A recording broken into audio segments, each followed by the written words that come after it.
चतुर बुलबुल की कहानी। एक घना जंगल था जहां तरह तरह के पक्षी रहते थे।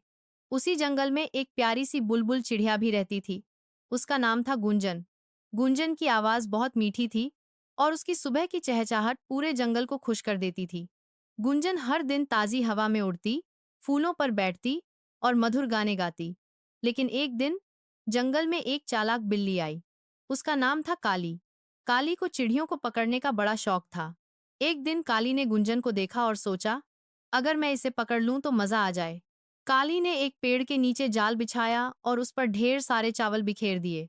गुंजन ने दूर से चावल देखे, लेकिन वह बहुत चतुर थी। उसने तुरंत समझ लिया कि कुछ गड़बड़ है। गुंजन उड़ती हुई पेड़ की सबसे ऊंची डाल पर गई और वहां से चिल्लाई, जंगल के सभी पक्षियों, ध्यान देना, नीचे जाल बिछा है, वहां मत जाना।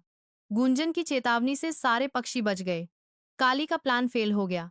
तभी जंगल का राजा, एक बूढ़ा लेकिन समझदार हाथी, वहां आया। उसने कहा, गुंजन, तुमने बहुत समझदारी दिखाई। तुम्हारी आवाज सिर्फ मधुर नहीं, बहादुरी से भरी भी है। आज से तुम जंगल की संरक्षक पक्षी हो। गुंजन खुश हुई और सभी पक्षियों ने मिलकर उसका गीत गाया। सीख, चतुराई और समझदारी से हम किसी भी मुसीबत से बच सकते हैं।